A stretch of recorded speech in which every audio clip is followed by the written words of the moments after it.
All right, so we're good. We're going to begin. Good morning, everybody. Thanks for joining us. Glad that you're a part of our second virtual webinar. We did one of these about a month ago, and we got some pretty good reaction. This is live television, as I'm sure you've seen on your own TV screens, even for the networks. It's a little bit tricky doing a live event where you have people in multiple locations and trying to use the technology. We think we have some better technical approach to this particular one, but we'll see how it goes. So bear with us, and we'll be able to have a good experience together. By the way, you can see in the chat area, a lot of you are there already. We do want to take questions, and so we'll be keeping an eye on the chat area. In fact, several of us will be looking at that chat, and if we see the questions come up, we'll answer them. And certainly at the end, we're going to set aside some time to be able to answer your questions. And so where are we headed in our webinar today? Really, these are the elements. One, we want to do a pictorial review of our displays and a couple of headlines about the background on some of those displays. We had intended, by the way, we shot about an 18-minute walking tour video that we were going to share with you today, that overview of the displays. But we've tried everything that we can think of to be able to stream audio or video rather smoothly, and it just doesn't work through the Zoom platform. And we've got some pretty knowledgeable people, Keith, who does IT support for his own company.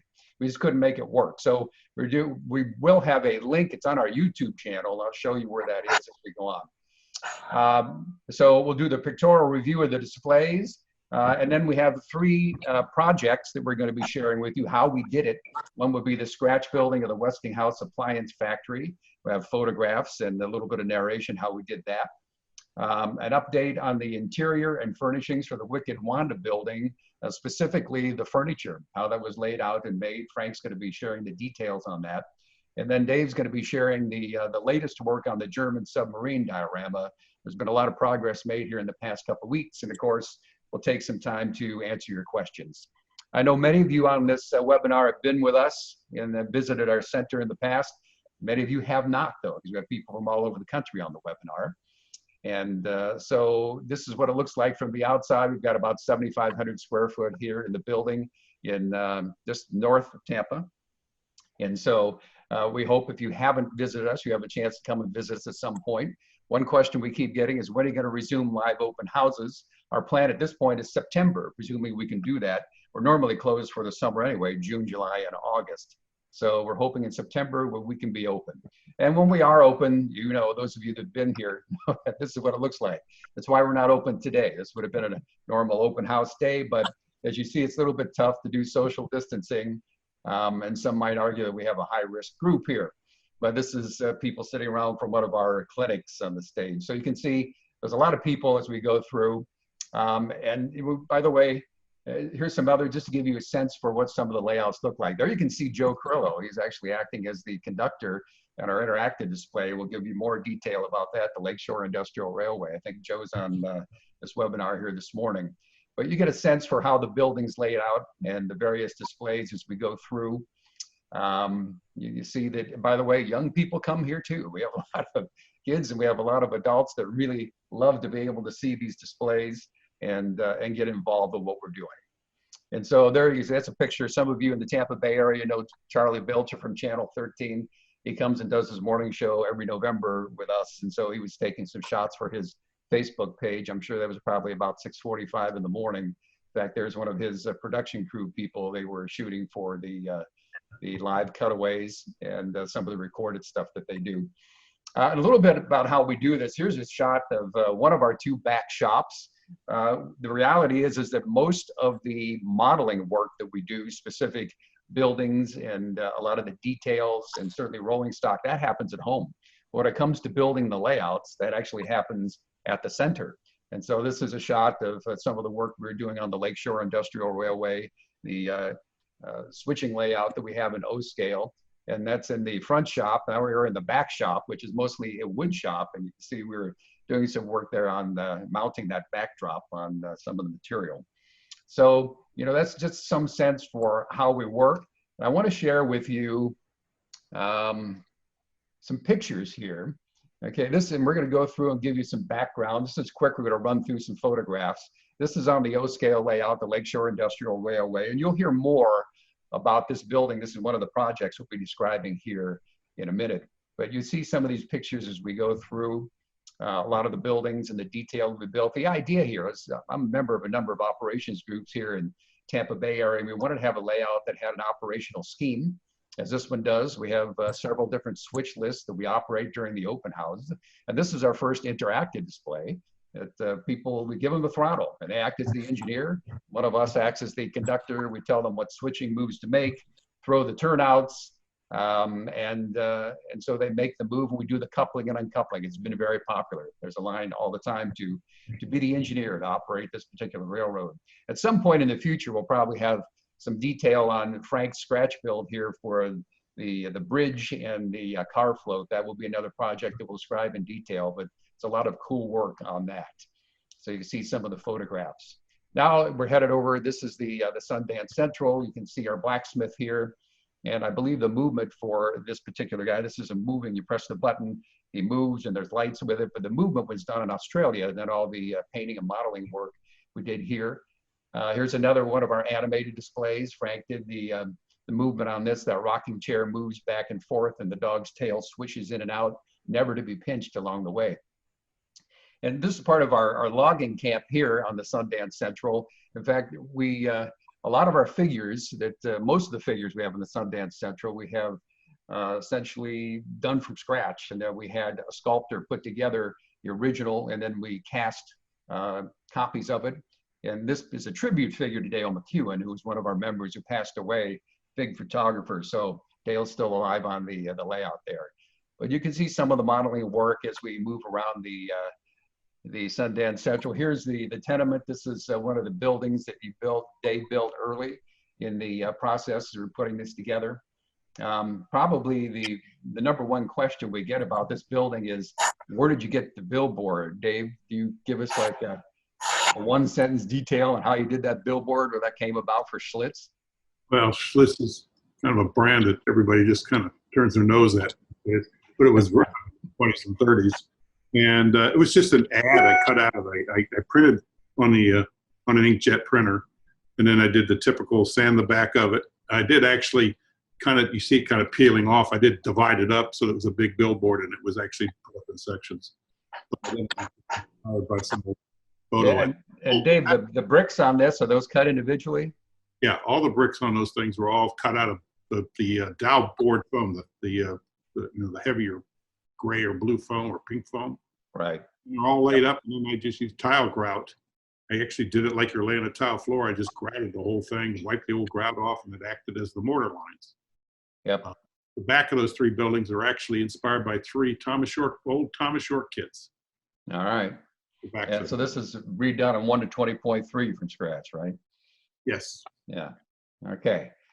All right. So, here there's, and the other thing we try to do is build a couple stories in here. Frank, you probably have some story about the character here, right?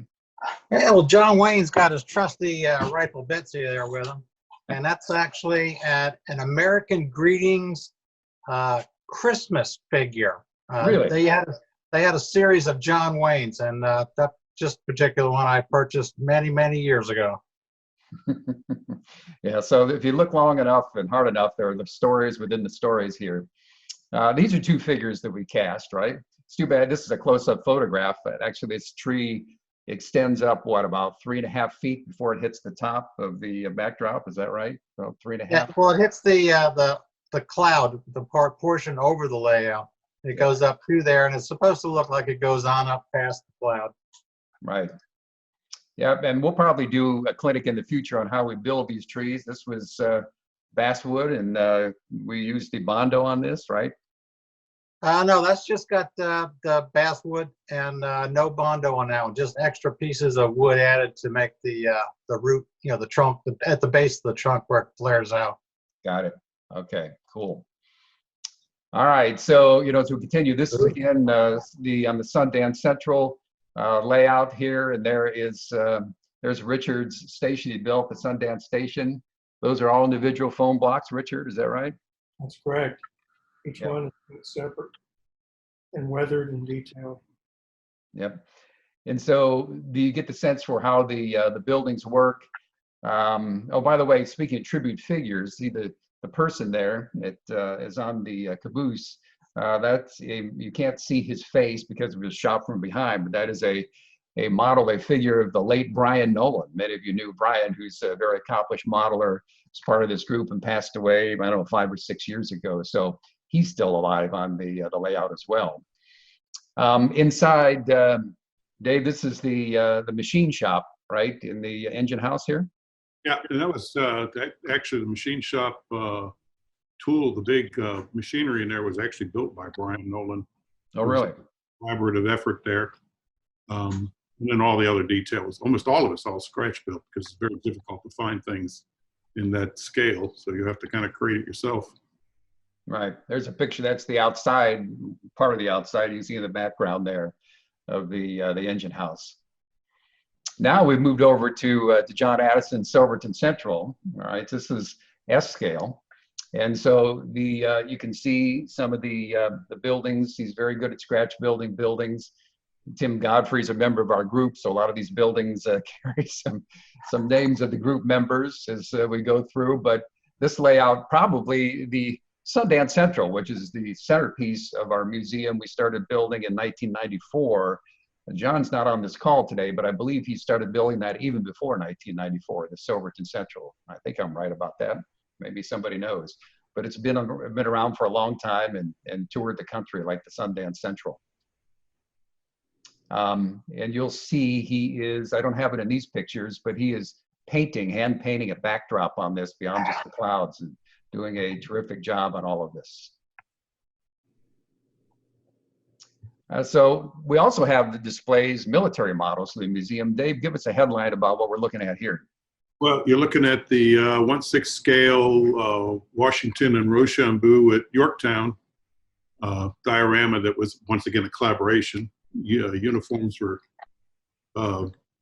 created in the UK by a fantastic modeler that does really good period work. And then the whole diorama was actually built in Italy. And it was all shipped over here after that. Yeah, so we have various of these on display. Each one has a story, I'm sure. This is another collaboration, right, Dave? Well, actually, this one was scratched, but this one was done by me. Okay. I did this one in the U.S. We have 3 Civil War displays. This one is Little Round Top. It was actually inspired by a Bill Oran build years ago. He did in 54 millimeters, so this is much bigger. And so once again, all 1/6 scale, all custom sculpted faces and things to match what the inspiration was. Yeah. Speaking of sculpted faces, so tell us a little bit about this one too. This is Luca's work on the figures, right? Yeah, another collaboration. The diorama was built by me. Luca and the M10 tank destroyers in there was actually built by a person up in Pennsylvania. And I did all the detailing and added all the equipment. You can see in the background there's a photograph, a black and white photograph. That's actually the actual photograph the diorama was inspired by. And so we matched the figures, make them as close to the photograph as possible. It's a very nice display. It's probably. And so another military display we have, this was something that was really mostly Frank, Bill, and Dave was involved in building this too. So Frank, give us the background of how this came about. Well, I ran across a picture of the Akron, Ohio U.S. Air Force Museum. And in there they had a picture of a full-size G-10 boxcar. And they had POWs from the the Air Force, and they were being taken off to a German prisoner of war camp. So I talked to Dave, and he said, well, if you build the boxcar, I'll get the figures for it. So Dave and I went down to the St. Petersburg Holocaust Museum, and we measured the car took a lot of detailed photographs, and then we came back and I started building the car. And over a period of about a year, I built the car. It's quite large. It's probably about 4 feet long and a 1.5 feet high. So all the detail parts here were all made on the computer, like the journals that you're seeing right now. They were made on, and I made drawings in AutoCAD, and Dave cut them out with his laser. And like the journals are just stacked up pieces of 1/8 inch plastic that we cut out and then assembled all together. So the framework that you see on there, the metal framework, is all aluminum. I took a square aluminum and either cut it into a channel configuration or an angle iron configuration. And then there's over 500 nut and bolt on there. So it was just a collaborative work between Dave and I, and the figures were done, once again, done by Luca in Italy. Yeah. And so this has its own separate shadow box display, and so the photograph is from the original location, right? Yes. Okay. So now we're moving on. We have actually this layout was built by a group of Australian modelers. This is the Muskrat Ramble. There's an interesting story about how this came into our possession, but basically the scenery here, the scene is the lower Mississippi Delta. And this was all built in Australia. I don't know how many of the Australians actually visited the swamp down in lower Mississippi as they did this, but they did a really good job of building the authentic buildings. They had pictures and plans from some of the original buildings in the area, but they did a good job. Dave, we got this because they wanted to be at the narrow gauge convention, right? Well, we actually got it by default. It was actually supposed to go to the Railroad Museum in California. And because I had a previous business and I knew how to ship things out of Australia, they'd asked me some help getting it up here. And it was meant to go there, but they couldn't make arrangements. There was communication problems, something of that nature. So it never went to the Railroad Museum. So when they brought it up here and they took it to a convention, they didn't want to pay the price of bringing it back, so they donated it to the center. It was the narrow gauge convention in Hickory, North Carolina. We were going to be displaying the Sundance Central anyway, so we just left enough room in the truck to be able to bring this back home with us, right? Yes, yeah, that was it. Yeah. So, yeah, this is ON3, O scale, 1:48 that we're looking at here. They did a very nice job with it. You see, there's another building from the layout. And so these are Brian Nolan's work, right, Dave? You tell us a little bit about these? Yeah, this is the machine shop. I can't remember what's the name of the machine shop. Julian's Machine Shop, I believe. Yeah. And this is an example. I mean, this is extreme detail for O scale. It's pretty awesome looking, because the amount of detail in that machine shop is just wicked. Now, he left the entire side off so you can enjoy the inside of it. So Sure. it is when you start looking in, you can't believe the level of detail that he did in this. And I'm fortunate enough, after his family basically agreed to let me display these here, after he passed, and I've got some of the best examples of his work here. So Yeah, there's a close-up of one of the buildings. This is also O scale, right? yes, yeah, it's all everything. He worked in O scale almost exclusively. He started in HO and moved off of that, and he settled into O scale. He went kicking and screaming into 120 when I made him do the machine shop stuff. But Speaking of kicking and screaming into 120, Richard, this is the church that you scratch built, right? Yes. Yeah, so it's got some interesting placement. You see there, it does have its graveyard right next to it, and some interesting stories on the gravestones. But what is really interesting is what's next door, which is this. So this building gets a lot of attention. This is the Palmer dancing and girls and pool and beer. This is one that you built, Dave, right? yeah, we placed them so you'd have the sin and the redemption in one spot. That's right. There we go.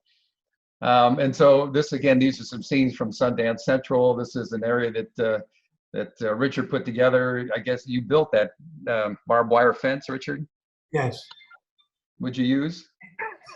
Wire and just Rods are made from wire, and they're hot glued to the strand with the barbed wire. Yeah. Yep. So these are the kinds of scenes that you see. I think this is probably one of the first things you built, Dave, on for Sundance Central when you joined us, right? I believe it was one of the first things, and this was inspired by a Sierra West HO scale kit that I liked a lot, but didn't do much good and do it in HO. So I kind of just robbed the idea, and then it's all made out of foam, all the same principle before, you know, the individual foam bricks and stones, and Yeah. So some other scenes here from the Sundance Central. You know, we only have one shot here of the Higgins landing craft, but this is, how long is this thing in scale? It's like 3.5 feet, no, 5 feet, Dave?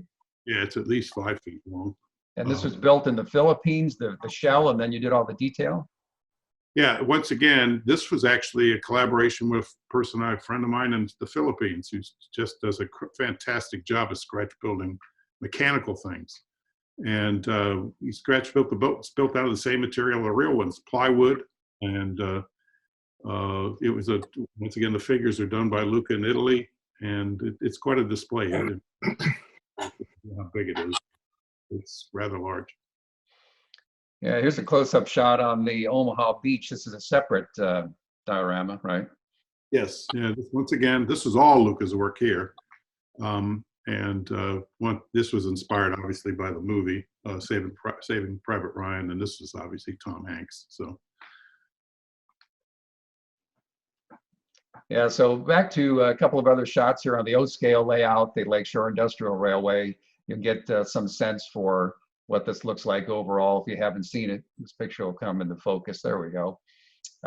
This was a kit bash that you did, right, Dave? Is that Itla? It is the manufacturer? yes. Yep. And so you see some scenes there. Now, this is an interesting sequence here. This is if anybody's from Ohio, they'll understand, because, by the way, the Lakeshore Industrial Railway, the intent there is to depict the lakeshore in Cleveland, Ohio. All right, it's inspired by the lakeshore in Cleveland, Ohio. And so Frank Scratch built this distillery. So tell us a little about the story, the Cuyahoga Reserve there. Oh, yeah. Well, you know, as all you Clevelanders know, the Cuyahoga River used to go on fire occasionally. So we had the River on Fire Distillery, Cleveland, Ohio, and their big product is the Cuyahoga Reserve. It only burns once in a while. So hey, we have VAT 13 and Old 69. VAT 13 goes to the fact the river caught on fire 13 times, and the last time was in 69. So there we have it. The true story of River on Fire Distillery. It is interesting during the open houses, people from the Cleveland area in Ohio read that sign and they get all of that. They made all those connections because they're familiar with it. Yeah. And so we'll do a separate clinic at some point on how these tanks were built and that circular staircase cut and then all of the soldering that went into the handrails. But you get a sense for kind of detail. We'll do that sometime at a separate time. And by the way, the crossing gates do work. That is, you know, Tim's invention there. And so you'll see that when you come and operate the railway. There's a couple more pictures. Dave, give us a sense for some of the Western dioramas you have here. Yeah, well, I mean, once again, just what I like. And this was actually taken from a movie called Open Range. So if you had the ability to come here, you can look at the face on him. It's actually Kevin Costner. And then this huge collaboration here. This was USA. I have a guy who made the saddle. Mexico for the horse and the Longhorn. Luca did the figure, and of course I built my wife actually built the diorama. She actually did a lot of the scenery work on that. Nice. Family affair. Yeah, so we've got other displays here. It's not that. All right, you tell about this one, Dave. This is a Lakota warrior, and this was all of Luca's work here. And that figure is a totally scratch. For these 1/6 scale figures, we use G.I. Joe bodies, basically. But he essentially had to completely resculpt them, sculpted the face and did all the stuff. for the Warrior, and every detail on there except the rifle is scratch built. And once again, this is made in Mexico. All right, so our intent here was just to give you, if you haven't been here, or if you have been here and haven't heard the story behind some of these, give you a sense for, what we have by way of composition here in the building. And so what I want to switch to here next would be, stay with me for a moment, a little bit about this building here and how this was built. As we started to build, again, I said we wanted to duplicate, essentially inspired by the lakefront in Cleveland, Ohio, on Lake Erie, the Lakeshore Industrial Railway. And so in O-scale, there really isn't anything like this available. I wanted to conceptualize this as a tall brick building, much as you would see. And by the way, there was a Westinghouse plant right on the Cleveland Lakeshore. It's gone now. Westinghouse is gone as a company, but that was the inspiration for all of this. This building is about 3 feet tall in O-scale, 7 stories. And so how we did this, essentially humble beginnings. We started looking at how to do this. We looked at different means for coming up with the brick face and the details that we needed. We ended up at DPM, Design Preservation Models, have these panels, and you can buy them as many window sections as you need, as many door sections, as many brick sections as you need. And so I started to map this thing out. I had in my head a tall brick building. It'd be pretty imposing, 7 stories. And what we figured out over time is it was, instead of ordering them, a la carte, like 10 of these and 12 of these, it was actually cheaper to buy a couple of their kits and just tear it all apart, and we got all the pieces we needed. So we saved some money doing that. But this is how this started out, okay? Laying this out on a piece of foam in a sense for how this might get constructed. So then you start putting these things together. Now in O-scale, some of the testing we did on site, these panels are not plastic. In HO, they are plastic, but at O-scale, they're resin. And so they're big and they're heavy. And so, you can start to glue them together, and I'll show you in a minute why that's not enough, because it just don't hold together. But this is what some of the test fitting looked like initially as we started to get the face put together. You can see on the right there, some of the initial experimenting I was doing with the detail on the brickwork, ended up covering that up and changing the color, but you'll see in a moment how that came about. So these things are heavy. This is a pretty heavy building. If you just pick the thing up and they're glued together, it's going to fall apart. And by the way, you can't use AC glue very well anyway on resin. So this all had to be done with the 2-part epoxy, as you can see in the first picture there. And so we built a wooden framework to go behind it. So went back to the wood shop, we cut the stringers back and forth, put a couple supporting shelves in there to give the whole thing a rigid feel so that it would stay together. And so once we started to get it together, then I've been working on it on the base coats. Actually started with a different coat to begin with, but came back and actually used an automotive primer that had a pretty good brick color that I was looking for. And I'll show you how we did the detail on the painting of the windows and so on going forward. But this, as it came together, this is what it started to look like. It was the multiple coats to be able to get that effect on the brick, essentially. And so you got the base coat, and we got the mortar. Went in and painted all the window frames because they're cast in, just painted those by hand. And then the arches over the windows and the sills on the bottom, those are all painted by hand to bring out the detail. And you can see what it looked like. And also the cornices at the top of the building were also painted by hand to bring out the detail.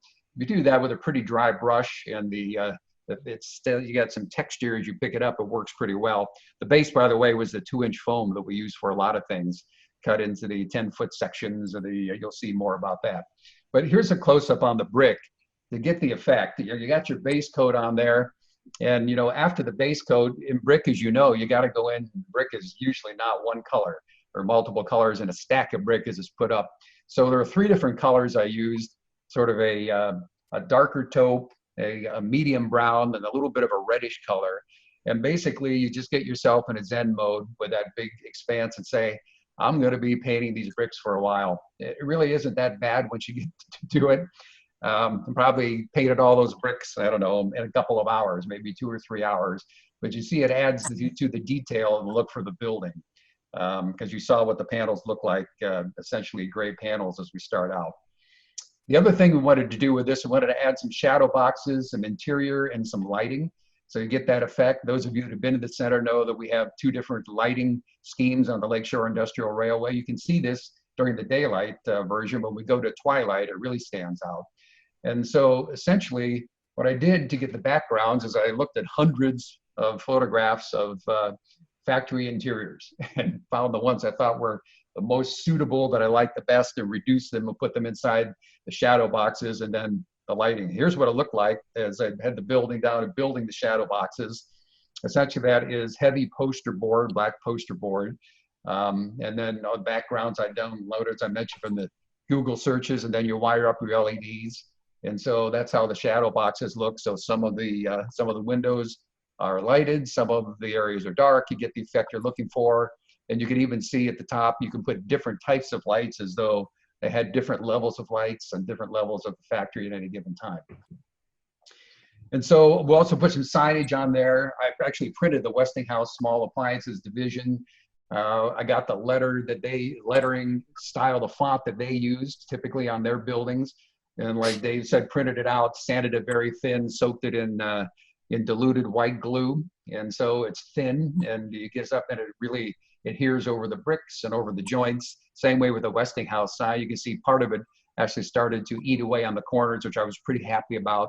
You go back and add a little bit of rusting on the side with some acrylics to bring out the effect. So that's what you get essentially with the building as you put it together. And then adding details, the vent stacks, that might have been an ITLA kit as well. And then added the fire escape. That was an O-scale kit that Tim gave me for this, so we added that. Miller Engineering does the neon signs. It's you see part of it is in motion all of the time, and then added you know, some roof canopies and things of that nature. That material is that is a file folder. That's the base material on that.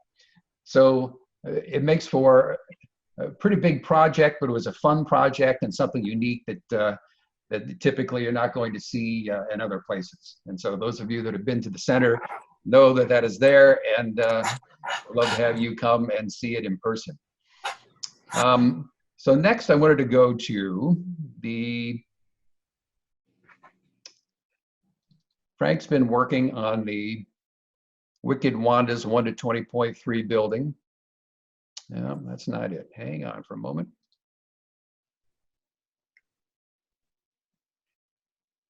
Jim, that's a beautiful pool in your backyard. Thank you. I know what's going on here. Stay with me.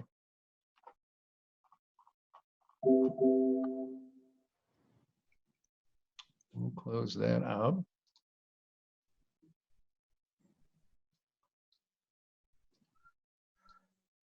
There we Dave, go.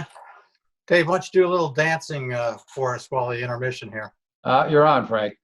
Okay, Wicked Wanda. This was a Bar Mills kit that was very popular in HO and O scale. I decided to build it in 1 to 20.3. So I just used a scale ruler for HO, measured the side of the building, and then used my 1 to 20.3 ruler and measured it out, and came up to about 17 inches square, which is about, let's see, I think the original one was like 1.5 inches or 1.25 inches, and then now we're up to 17, and it's about 23 inches high. The base was, once again, the foam individual blocks to make up the stonework, and then tile grout in between. And then the top was basswood I cut into planks to make the clapboard siding.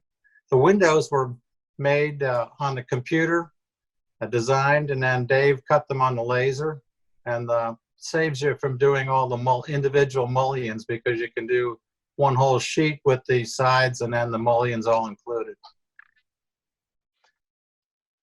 Inside here we have the second story is where the bunk room is for the train crews from the Sundance Central Railroad. They can lay over at night and feel rested to take off the next morning. So we've got 3 bunk beds and a little table for them. And let's see, that's next slide, I guess. Okay, here's the different pieces of furniture I made. We've got the kitchen overhead cabinets on the left, and we go to the nightstands. I've made 9 chairs, so that's the upper right. And then we got the stove and a round table, and then the kitchen table, and then the bunk beds. So all these pieces were cut on 1/16 MDF, MDF, and then cut with the laser, and then I assembled them. I didn't use the stove. I changed that stove out. I went to a different stove, went to an older stove. That's a 1940s stove, and I went to a 1930s stove, which will come up later. Okay, here's the furniture assembled. Now, to get the wood grain look, what I did was put a light tan color on there and then streaked it with a darker brown using a fan brush, so I could streak it through the wet paint. Now here's looking through the windows at some of the scenes inside. And we have Clint Eastwood down there in the picture in the lower left. Yeah, it's getting to build those little stories again, right? Yeah. How did you make the blanket on the bunk? The blanket is just green paper. Okay. It's just folded up and crinkled, and then in order to keep the folds from popping up, I just glued them down. Okay, here's the kitchen furniture. So here's the remodeled stove. I went online and looked up 1930s gas stoves, and all I did was trace the stove in AutoCAD. The picture comes in, and I traced over the picture and then moved that drawing off to the side. And then naturally the tracing, the lines weren't square or anything like that. So then I clean it all up and then make the different views of the stove, and then put them together with tabs and slots so it all goes together real easy. I did the same thing with the refrigerator and the rocking chair. The refrigerator is like a 1930s refrigerator with the condensing coils on top, and they call that a monitor style refrigerator. And the monitor comes from the monitor in the Merrimack. So the monitor had that singular turret on top. And so it's interesting, Frank. I see it's a Westinghouse refrigerator. Perhaps that was made by the Westinghouse plant in Cleveland about 40 years before what we're depicting there, right? Yes, it could have been over there by the Cleveland Railroad, yeah. And the stove is a Windsor. So, and I got a little dark with my turquoise, but oh well, that's the way it goes. It's hard to believe that those are, it sure look like wooden grates on that stove. That's painting, right? Yeah, that's, you know, like the stove has 2 big cast iron grates on it. Yeah. And the handles are just bent brass wire with masking tape wrapped around it to get the handle wider. The picture in the center is actually a photograph of the kitchen area in the building, right? Of the model? Yeah, that's correct. There's some cans on the counter there, and the hand pump for the water. Yep. Cool. All right. Now, there's a story here, right? Yeah, well, we got a few cheaters going on here. I don't know if you can see it clear, but the guy in the yellow shirt sitting on a card, even though he's got a royal flush showing in his hand, he's sitting on some cards. The dog is in the game also, and he's sitting on several cards and some money there. And the tape, you can see there's quite a few dollars in this game. And let's see, then the guy in the blue shirt is trying to either palm a card under the table or he's passing it to the dog. We don't know which going on there. And then our lucky cowboy there's got several cards, an ace and a deuce stuck in his hat. You know, so some real cheating going on. Yeah, I'm sure this is depicting in real life. We expect the humans to cheat, but I got to tell you, it is a little bit, it's destructive to the soul to think that our canine friend would be involved in that same kind of activity. That's a little disturbing. Very disheartening. And I got the idea of putting the dog in the poker game from up on the 2nd floor. There's a velvet picture of the dogs playing poker. Okay, there you go. All right. So now we're going to show you what's happening with the submarine diorama and what kind of progress Dave has been making on that. So Dave? All right, well, it's a U diorama. I hate to correct you, but some of the rivet counters will beat you up if you don't say it right. Okay, well, thank you for correcting that. First photograph, you're actually saying a couple of things here. First of all, the picture you see in the top is the inspiration photo that was taken or I'm using to build what we're doing here. It's a Andreas miniature diorama. It's in Spain at this point in time, and it was done years ago, and it inspired me to want to do it. One of the reasons you could do a dry dock is it gives the ability to show off the entire ship and still have it in the diorama, or entire boat, the U-boat, and still have it in the diorama. What you really can't tell here is that thing is 8 feet long. That diorama is 8 feet long, probably at least 30 to 40 inches deep. So that was the inspiration. The foreground, though, you see this crane, which Frank scratch built. Once again, did the designing. We cut a lot of it on the laser. It's 1/35th scale, and it's a traveling crane, as opposed to in the photograph of the original, you'll see a stationary crane. This traveling crane made actually more sense than some stationary crane that couldn't have any reach or anything. So Frank did a fantastic job of building this. And that's sort of the scene right here. Go to the next photo. This is a close-up photo of the scratch-built building. One of the buildings in the background of the one we're doing. You'll probably see a little bit a better photo of it later on. A couple of figures that I have painted. I'm sorry. I've painted, put in here. There's a 3 or 4 car train involved here, one carrying supplies and materials and torpedoes to the dry dock scene. So if you want to go to the next one. All in all, when this is done, this is another scene just down the front of the scratch-built machine shop building. Dave, what did you make the doors out of? Is that metal? That is just cardstock, and laser board and cardstock. And it was done in such a way to make it look like they're all metal doors. How'd you get the welding seams on there? Actually, that was pretty easy because all I did was take the cardstock and fold it, and it created those areas. Just the rusting techniques to make it look like it's got some weather. Now, this is obviously a waterfront scene, so rust would be a little bit more prevalent. A little less dust and a lot more rust on a waterfront scene. And the windows were all laser cut, factory-sized windows, and then they were dirtied up in the process of dry powders and oil paints and things of that nature. Dave, why don't you tell them how you did the lights? That's pretty amazing, those lights. The wire-framed lights you see in there are actually laser cut. I did it with laser board, and they were I just designed them I use Corel Draw when I do my design. I designed them and then cut them out in small parts, and they just assemble. And I took a 3mm LED and took the bulb and colored it so it wouldn't be so super bright light, and then just housed it in this wire frame thing. You can see these often in industrial situations where they have these lights that are worried about getting broken. So it's a little tedious, but it worked out pretty good.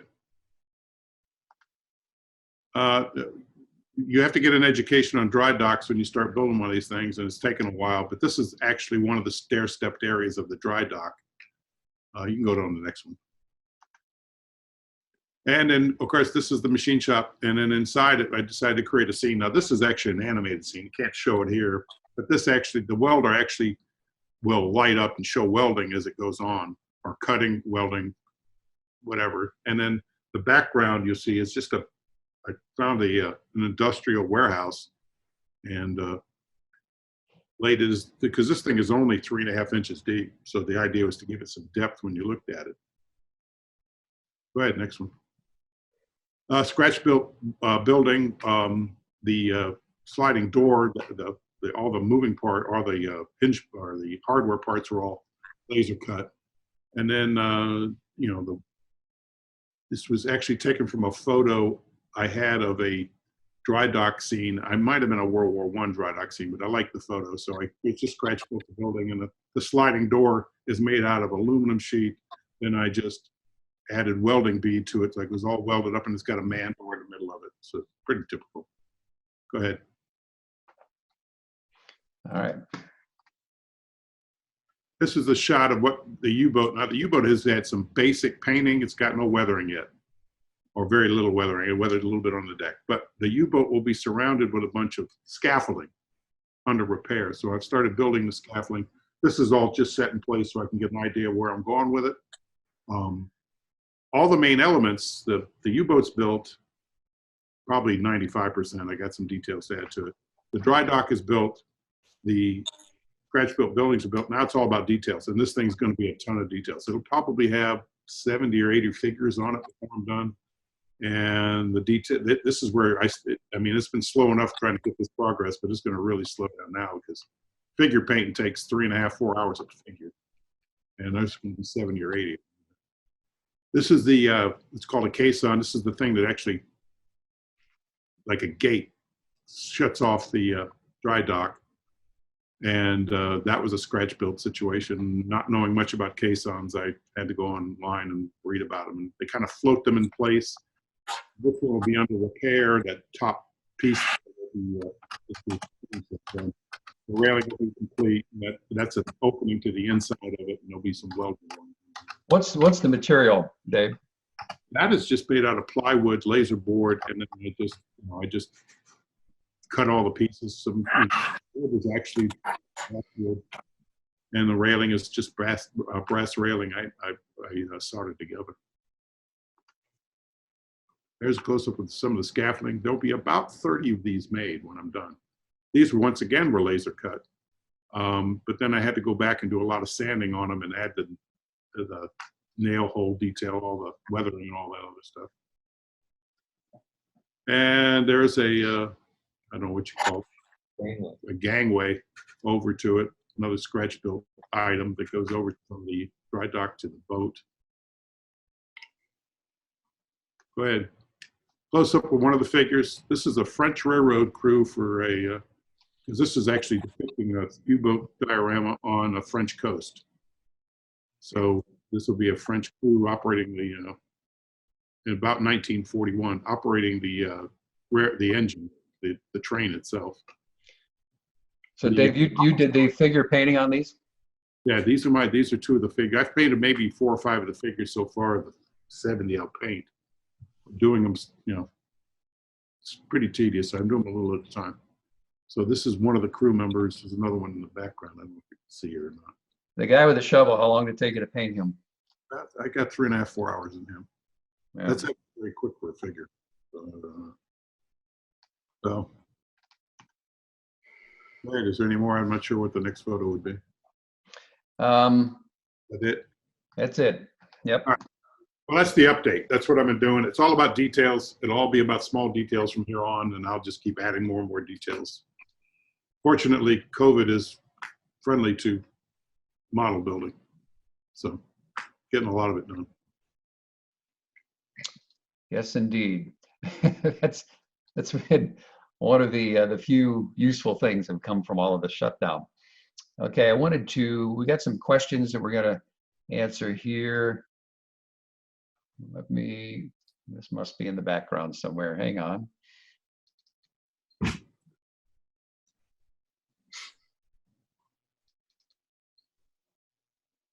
Why is that not showing?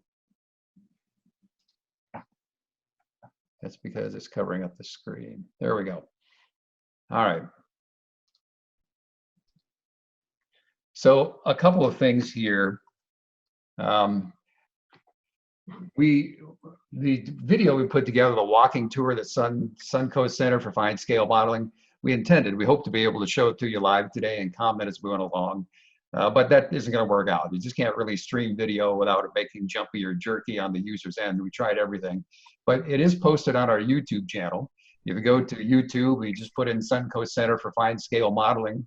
You get something that comes up that looks like this.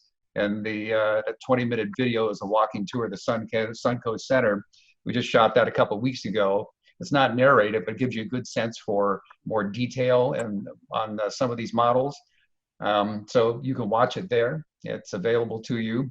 Also, I put the link on our website. This is the homepage for our website. And so you can see the latest video walking tour, and there is a direct link to our YouTube channel. And you can select the walking tour videos, a bunch of other videos as well up there. And when you go to the site also, if you want to join our mailing list, if you're not on it, you probably want to do that. We'll keep you updated for our open houses and other things that we're doing. Many of you found out about this because you are on our mailing list. Directions, because we know you're going to come and see us someday when we can see humans, probably September or thereafter. And then you get information about the events, and we have an online gift shop where you can buy things if you have interest in whether it comes prints or cups or something of that nature that that might be of interest to you. So that's all there. And so we do have some questions here. Was there a particularly good Google site for background factory photos? I searched, I don't know, Dave, did you find a particular site? I was doing a wide search. I can't even remember where I got my background photos for the Westinghouse building. I just kept looking and looking until I found something that I thought was going to be appropriate. I don't know if you have any additional insight there. A couple of dollars. I ended up purchasing a background so I could get it in big enough because, you know, this building that I used it on is, I don't know, 3 feet by 2 feet. So I had to have a pretty good image. So I actually spent a couple of dollars and there's photos, something, I'm trying to remember the names of these different places that sell images. And I just bought an image for a couple of bucks and then took it I don't know, FedEx place where they had big printers and had it printed out for me. So it's hit or miss. Sometimes you can find them for free. Sometimes if it's worth it, you have to pay a couple of bucks. I've gone to some sites and I put in vintage factory interiors or something along that line, and or back vintage, and then whatever kind of factory you're trying to do. Like if it's a distillery, vintage distilleries, and then you can get it, narrow it down. But once you start getting in there looking for it, you can just keep modifying your browser until kind of something comes up a little better than what you're looking for. And if you see, and I look through hundreds of pictures, if you see one that you like, my favorite tool is on a Windows computer is the snippet tool, right? So basically, that's how if you look at what's up on the screen right now, I just snipped that off. I copied it and laid it into this PowerPoint slide this morning from our site because I updated the site this morning, the homepage. And so the snippet tool is very useful for this kind of thing. We have another question. What kind of laser cutter is used? And are there any models out there that are affordable for an individual hobbyist? Because I'm brand new to this and don't know anything about it yet. So Dave, I'm going to shoot that one to you. Well, I actually use a professional model that I bought years ago, and it was a lot of money back then. And but they since have come out. There's a lot more Glowforge. There's a lot of them out there. Honest with you, I haven't kept up with, because I have one. I haven't kept up with it. It really, you know, there's a couple of issues there. You got to worry about wattage and you got to worry about cutting space. Mine could do a 12 by 24 inch cutting surface. Some of them out there have a continuous cutting surface now. They've made some improvements, and the Chinese are making them now, so they've brought the prices down. I honestly can't tell you, but I imagine you're going to spend probably 3 or 4. I spent, I don't know, 7, 8 years ago, I spent $1,000 on my laser. It was a professional model though, and it's a universal laser. I imagine you're going to spend $3,000 or $4,000 now to have minimal laser cutting ability. But I can't honestly tell you. You have to do some research. And then you gotta. Now you can actually. There are people out there at rent time. If you do the design, they'll rent you. You send your design to them. They'll cut you something. It's a it's a little hard. It works. Your workflow's a little screwed up, but you can actually get laser done. A lot of companies out there are just doing laser cutting for you now. Just on the side. Yes, another question we have is, are the 1 to 20.3 figures going to be available for purchase again? The answer is not anytime soon.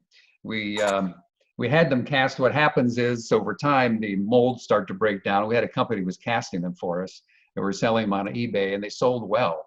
But the molds break down, and we're not sure that we have the original to create new molds. We're looking at finding a way to see if we can get them laser printed. but that hasn't come out yet with the few experiments we've done. We don't have a laser printer, but the people next door in our industrial park do. But so far, the laser printer part hasn't worked out well enough to I make mean, the figures. 3D. I'm sorry, 3D printing, that's right. Thank you. Not laser printing, but 3D printing. So probably not anytime soon for the figures. So any way to do it, we'd love to do it because we have the original sculpted. And what about the furniture? That's an interesting question. Will the furniture be available, I suppose? Boy, that's interesting. It would be available for a few pennies, that's for sure. Yeah, well, I mean, we conceivably could go back to that shot where it's all cut out on the board. Now, finishing the furniture, that would be, up to the person buying it, but you could conceivably sell it as a kit, right? Oh, yeah.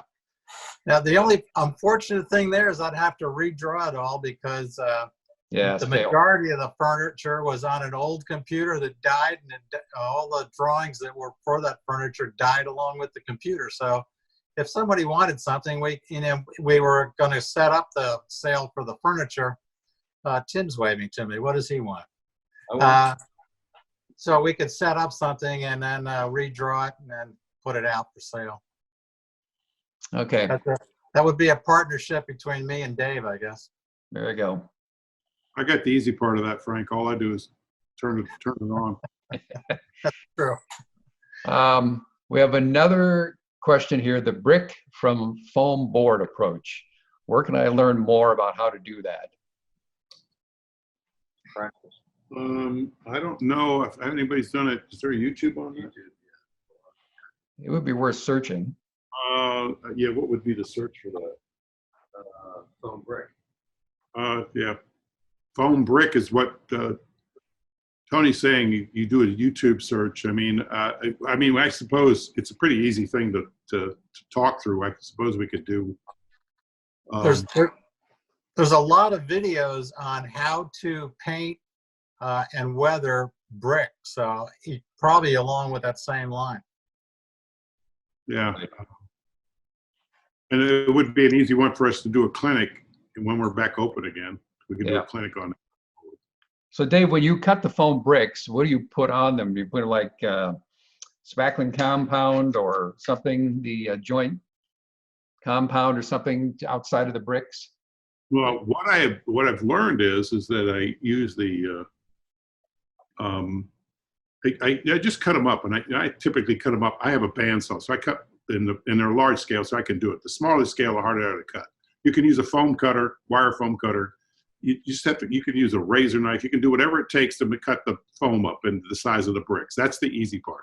Then I just individually glue the bricks in place using yellow glue on a backing board of some type, or even on another piece of foam. You just have to design whatever the wall is. You glue them in place. Tell them the reason why you use the yellow glue. Oh, you use the yellow glue because it's waterproof. Then I take and do a base painting on them before I do anything else. What I've changed since then is I might hit them with the Mod Podge.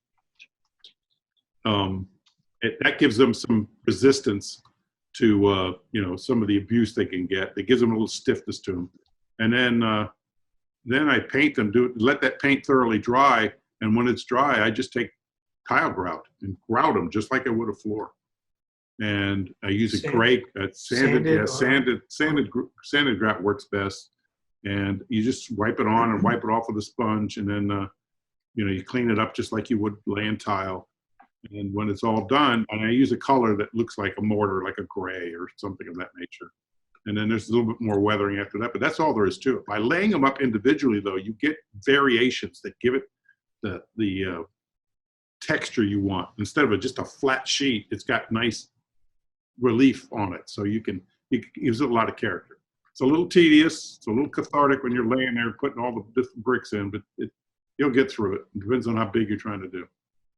Now, the stonework I used on Wicked Wandas was basically the same thing. I cut the foam into 1/4 inch thick pieces, and then I used a jagged stone to beat the face of the foam with, which gives it an imprint of a jagged piece. So you can get different textures for the finish of your stone. See, I was using stonework as opposed to brickwork. Yeah, so I put the picture back up here. I think I'm sharing, you see, yeah. Those, how did you mount the individual bricks on the vertical wall, Dave? Well, all I did, I was working on a flat surface when I did it, so I just laid up. I was a bricklayer for a while. Okay. And And what glue did you use to put them in? I just laid them in place, one at a time, and like I said, it's a little cathartic when you're doing it, so you'll get through it. I mean, there's a lot of. We always tell everybody, I can show you how I do all this, but I can't teach you patience. We just require some patience to do it, a little creativity. And Yeah. The good news is if you're experimenting with individual foam bricks, they're pretty cheap. It's not like it doesn't work the first time around. It's not like you messed up $100 over the material. it's very inexpensive to do. Yeah, exactly. But that's a good point. We'll try to do that as a clinic some point in the future. All right, I think we've answered all the questions at this point. So try to come in an hour, pretty doggone close. So hopefully you've enjoyed this. Whether we're going to continue to do this or not, we're not sure. This sort of started last month as a result of us not being able to be open really since our last February is our last open house. And so, we may do this over the summer. We'll see how it goes and update, what we're doing. And so stay tuned. If you're on our mailing list, you'll get notification of it. If you're not, you can check on our Facebook page or go to our website. You can also get on the mailing list that way. We'll keep in contact and let you know what's happening on this end. So folks, thank you to everybody who stayed with us here through the whole hour. Hopefully you got some ideas and some tips that you can use and you enjoyed it. So until next time, we'll talk soon. Take care. Bye-bye. Are we staying on? Are we staying on? No, we're going to do a separate call. Okay.